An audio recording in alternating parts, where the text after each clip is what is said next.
What is up, everybody? You got Tone here, bringing you my MPL Season 5 Week 1 Team Builder and Battle.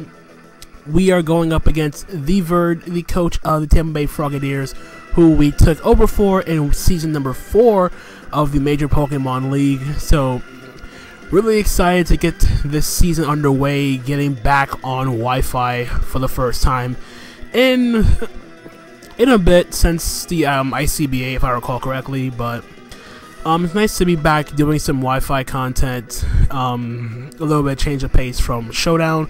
It's very fun, not gonna lie. It's whatever reminds me that I have a 3DS is very, very nice. So anyway, it's very, very cool. I get to face the Verd one more time. We played him once before in last season of the MPL Minors, and we got destroyed for nothing. This time, though, I'm hoping it'll be a little bit different, a little bit closer, try to pull off a win start the season. If you guys did miss my draft analysis, I will leave a link in the description, but just for those who don't want to go back and look at it, my team, as you see, is on the top with Weavile, Nidoqueen, Latios, Arcanine, Tornadus, Primarina, Rotom, Snorlax, Machamp, Lilligant, and Mega Aggron. And my opponent's team, Verd, he is having a 10-mon roster of Manaphy, Excadrill, Mega Charizard X, Scolipede, Hoopa Unbound, Togekiss, Cofagrigus, Rotom-Mow, Carbink, and Crabominable. So his team is very, very offensive, very hard-hitting. He has some defensive Pokemon to lean back on, but this kind of team pretty much suits Verd's strategy. Was his play style of having some offensive mons that can be played defensively, sort of like Manaphy, and then he has those late game sweepers like Scolipede. Hoopa Unbound is a pain, and then he has those bulky defensive mons like Cofagrigus. Togekiss can be played defensively as well if he wanted to do that. Carbink can set up Trick Room for a Crabominable, and not gonna lie, Crabominable actually runs shop against my entire team. Not gonna lie, the combination of ice fighting coverage just nukes everything on my team. Not going to lie. Nonetheless, though, in terms of what I predict him to bring, my prediction is I see him bringing mainly the first 5 Pokemon on your screen, the Manaphy, Excadrill, Zardex, Scolipede, Hoopa Unbound, and I'm assuming the 6th Pokemon will either be Cofagrigus or Carbink. Carbink mainly because just to have something to get up rocks. I'm not going to assume Excadrill is going to be his rock setter because it can do so much to my team. There's also a possibility he brings Carbink plus Crabominable for the Trick Room because my team is sort of fastish, so to speak. And just to clarify, his Z-Mons are Manaphy is his Super Z-Mon user, so he can use like Z Rain Dance, and Hoopa Unbound is his offensive Z-Mon only. And mine, of course, my Super Z-Mon is Latios, and my offensive Z-move user is Tornadus. So with that out of the way, I'm just going to run on the team that I brought versus the Verd. First Pokemon you see on your screen, we have Clifford, the Arcanine, rocking the Shukaberry Intimidate, Flare Blitz, Wild Charge, Extreme Speed, and Morning Sun. So we have an offensive Arcanine set here just because I felt as though defensive would be too passive against stuff like Zardex. This can't really do much to Zardex to begin with, but I at least wanted to have something to deal with. Something like Scolipede, Excadrill. Hit it relatively hard like a Flare Blitz. Shukaberry so it can live an Earthquake from either Excadrill or Scolipede. And then from there we can just E-Speed for like priority and whatnot. Wild Charge hits the Manaphy and the Togekiss. The set isn't doing much to Zardex, but I have other responses to Zardex you're going to see. Arguably, I could say I did prepare, or I did over-prep a bit for the Zardex, quite a bit, as you're going to see. So, my investment, very straightforward. Max attack, 204 speed, lets me out, with a Jolly Nature, lets me outspeed. Non-Scarf, Excadrill, and then 44 HP to hit an odd number, and then the rest is put into those defenses. So now moving on to Pokemon number 2, we have Sonata, our Assault Vest Primarina with Scald, Moonblast, Ice Beam, and Energy Ball. This is mainly my response to his Manaphy.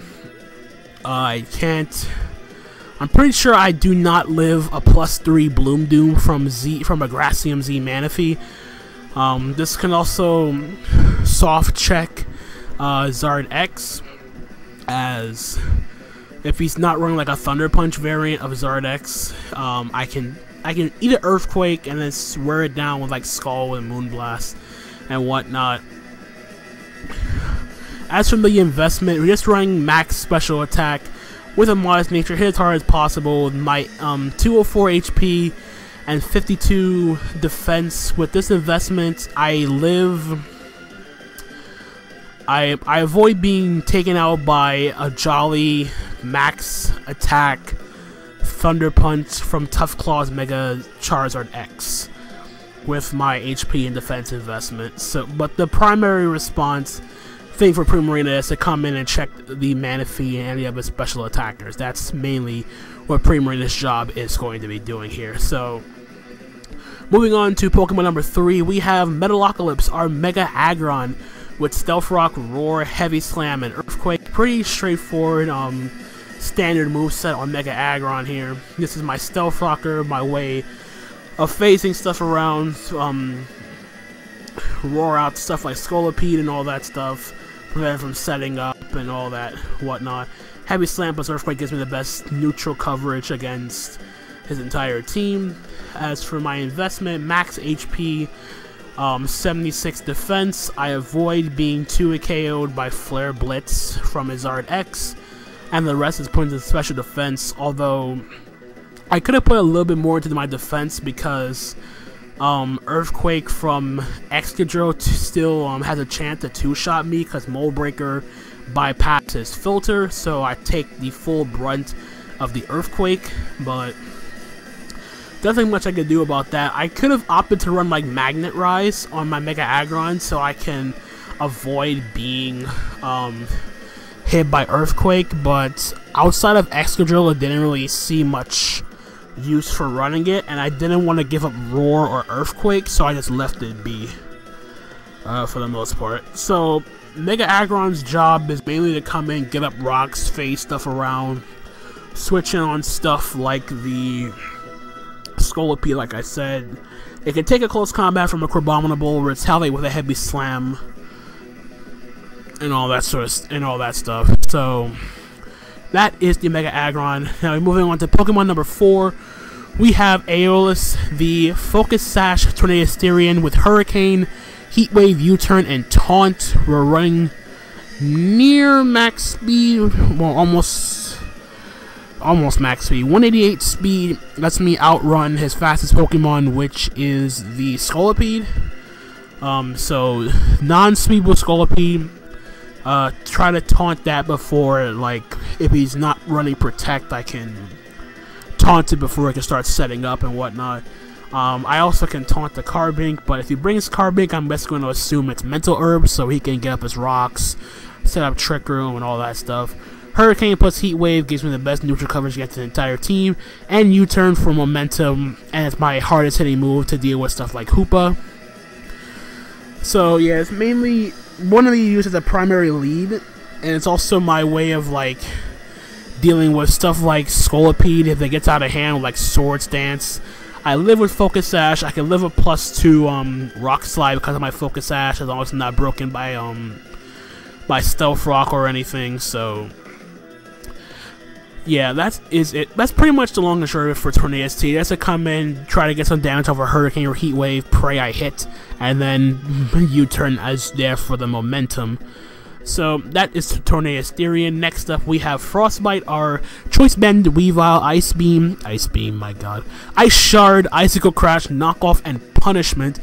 Punishment is mainly here for stuff like Tail Glow Manaphy, as Punishment is 60 base power, plus it adds 20 base power for every stat boost my opponent has, so it essentially hits harder than Knockoff. So after a Tail Glow, Manaphy could be taking a base 100 base 120, excuse me, base 120 punishment from a choice banded Weavile, and I will do a crap ton of damage. And if he's Z Crystal on Manaphy, punishment will be the safest play because knockoff will not be doing the added damage because you can't knock off Z Crystals. And then Ice Shard is there for priority. Ice Skill Crash hits pretty much everything on this team. Pretty doggone hard. I do not hit the Crabominable, but if he's running like a Trick Room variant, I can at least try to get some chip damage off on that by means of Ice Shard, Trick Room is up, or a knockoff like a Life Orb or whatnot. Get some damage off any way I can on that. So investment pretty much the same as Tornadus. Max attack, enough speed for the Scolipede. Rest in HP, hit an odd number, so I take less damage from Stealth Rock, and then 4 in the defenses because there was nowhere else to put it. And lastly, we have Delta Latios with Defog, Psychic, Draco Meteor, and the Thunderbolt with the Haban Berries, so I can take a Dragon Claw from a boosted Zard X and retaliate with a Draco Meteor. Psychic has good neutral coverage against the rest of his team, and Thunderbolt is mainly there for stuff like Togekiss, which I can 2-hit KO on the switch. So mainly Latios' job is to make sure that hazards remain off my side of the field, try to make sure my Tornadus, Darian's Focus Sash remains intact, and as you saw, I'm bringing 3 Pokemon weak to Stealth Rock, so it'll be very, very crucial to me that I keep the rocks off my side of the field and try to pressure the Zardex, pressure the Manaphy with Thunderbolt and whatnot. So yep, that is going to be the team builder portion of this for this week. Hope you guys enjoyed it, and we're just gonna switch around over to the battle, see how we did in our first week in the MPL. So be right back. Alright, so here we are with the battle for week 1 of season 5 of the major Pokemon League, the Maine Red Clawitzers taking on the Verd and the Tampa Frogadiers. And as you see by the team he brought, he decided to bring Scolipede, Excadrill, Hoopa Unbound, Manaphy, Togekiss, and Carbink. So first thing I see, there is no Mega Charizard X, so all the prep I did for it pretty much went out the window. But it's totally fine. It's one less thing for me to worry about. So looking at his team as a whole, there's a couple of things to notice. First and foremost, Scolipede actually does a crap ton of work against my entire team. Like the combination of Earthquake, Mega Horn, Poison Jab, Rock Slide, any combination of those moves will actually just 6-0 me by itself with some chip damage on stuff like my Mega Aggron, my Arcanine, Primarina, stuff like that. It seems that he has that Carbink there, meaning that Carbink is a Stealth Rocker, so I'm assuming that Excadrill is going to be his it's most likely a Choice Scarf set. Togekiss, I don't know what it is. Either Hoopa or Manaphy. It could be Z-move. I don't know which one, or if he brought it at all. So going into this, I felt as though my safest lead would still be the Tornadus Darian, just because if you let off with Carbink, I could try to taunt it. If he's Mental Herb, then it is what it is. He didn't bring the Crabominable, which is great because I had really nothing for Crabominable, so I'm a little bit relieved he didn't bring it. So my plan was basically to try to do my best to make sure Scolipede didn't come in and nuke the crap out of me. I did have Mega Aggron for Scolipede, but as you're going to see, that didn't really mean much during the course of the battle here. So we're going to press play and see how we do in week number 1 of the Major Pokemon League. So we're going to be challenged by the Verd himself with his awesome pink shirt and glasses. He's going to live with Ric Flair, the Scolipede, and it's going to woo going on for here. We lead off with our Tornadus Therian. So I'm going to fire off a taunt just to see if he was going to go for like a substitute or something. But he actually ends up going straight for the Rock Slide here, and we avoid the attack. So that sucks for turn 1. And as you see, Speed Boost didn't activate, so it was kind of a... He said afterwards it was a misgen. He meant to have Speed Boost, but he ended up having Poison Point. He lived on his Focus Sash, and he got confused by the Hurricane. But he does break through, and he's going to click Rock Slide, connect this time, do well over half to my Tornado Styrian. But because he's down to his Focus Sash, I can freely click U-turn here, as he's going to withdraw, and he's going to go right into Booker T, which happens to be his Excadrill, because he knew I would not click Hurricane at this point. And he pretty much assumed I would U-turn just for the momentum. Not going to do much because it is resisted, but it does allow me to switch out, and I'm going to go directly out into my Arcanine. Try to get the Intimidate off and force him to take me out with an Earthquake, but he does have the Great Wall in the back that he can go into, which just so happens to be his Gigalith or his Carbink at this point. And I'm just going to fire off a Flare Blitz, not to take any chances, just in case he decides to stay in, because I am Shuckleberry, like I said in the Team Builder. And that's not going to do anything. It's showing he is a physically defensive Carbink meant to take on my Arcanine and my Weavile. So I'm going to go hard into my Mega Aggron here. I'm assuming it's going to give us rocks here, as he does. So what I'm going to do now, I'm going to Mega Evolve here. I'm going to go for Earthquake here because he has absolutely no reason to stay in and try to take a heavy slam from Mega Aggron.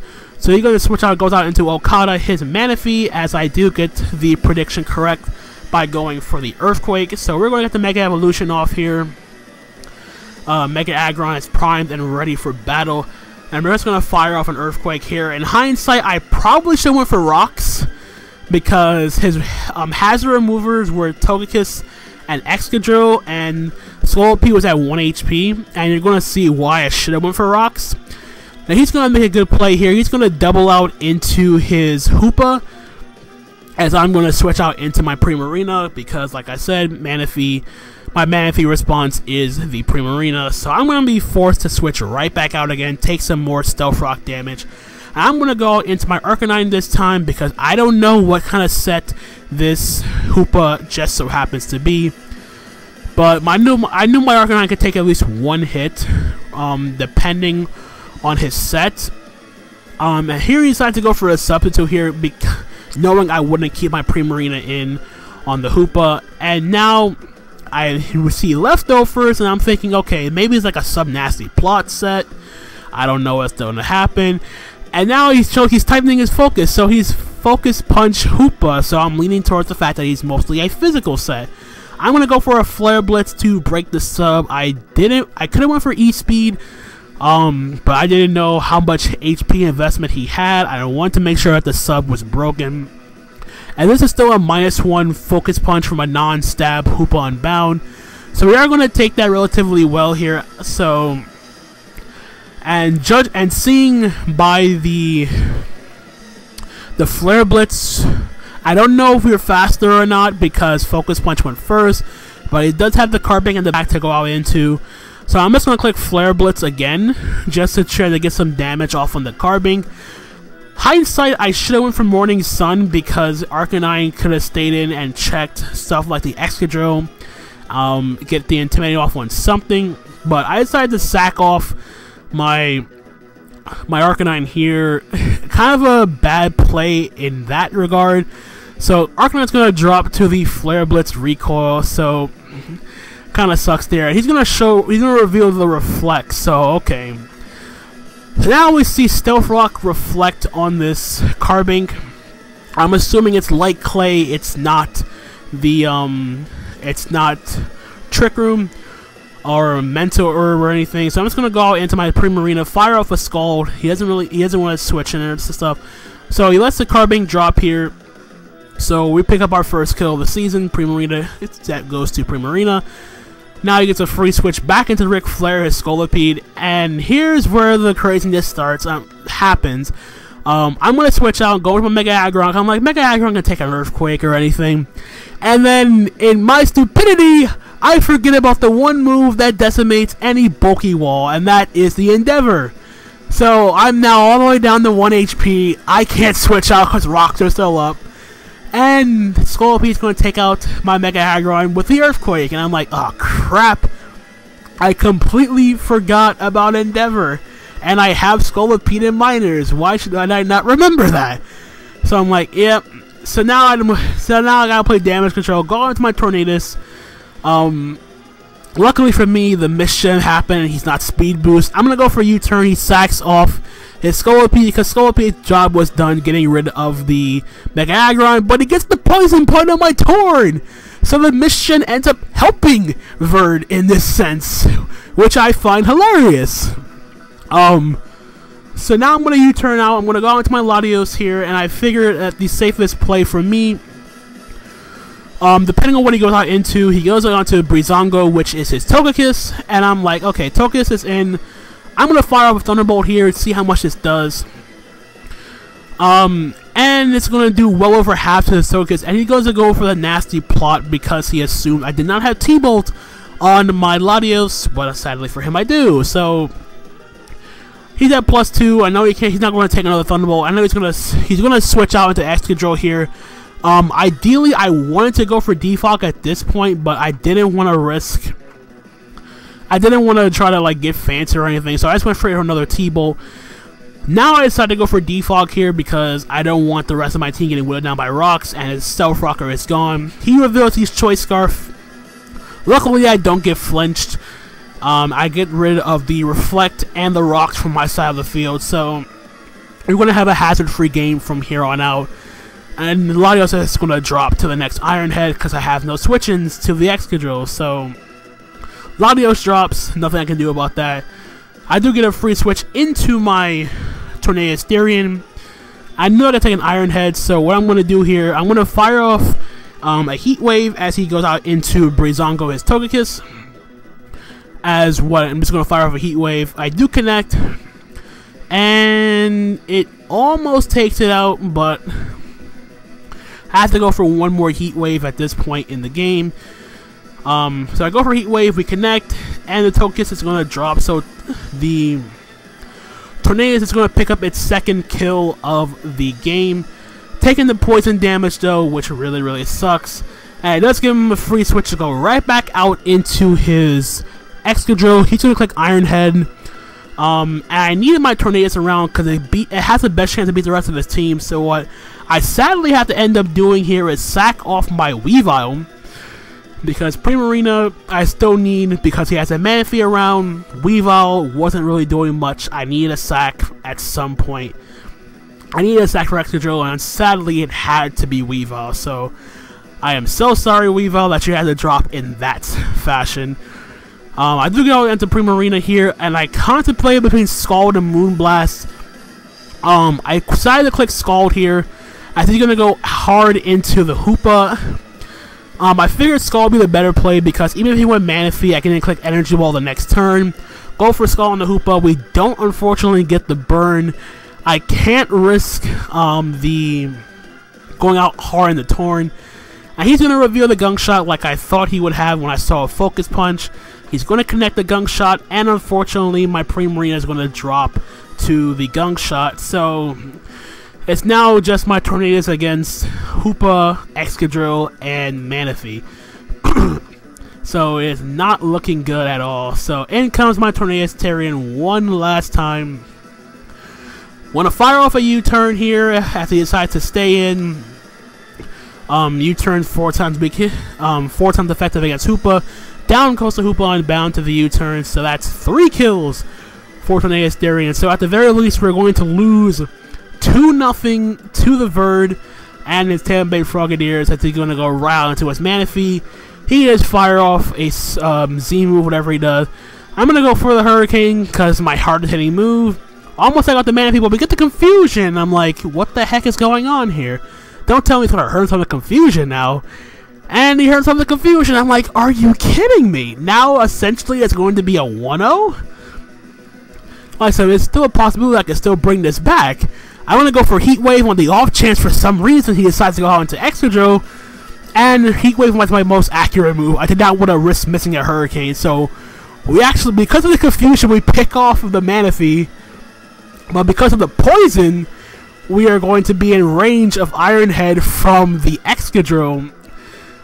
And sadly, what happens to be what was supposed to be a potential 2-0 or 3-0 loss, ended up only being a 1-0 loss, as Excadrill is going to come in, click Ironhead, down goes our Tornadus, and we are unfortunately going to lose 1-0 to the Verd and Sandbay Frogadiers in a game in which a lot of crazy stuff happened, to say the least. But the most crazy part of all was the fact that his Scolipede was not Speed Boost, it was Poison Point, and Poison Point ended up helping him because the poison helped put Torn in range for Excadrill's Ironhead. If it wasn't for the poison, I could have taken one Ironhead, gone for the Heat Wave. It could have potentially knocked him out, but he told me afterwards he had some HP investment on Excadrill, so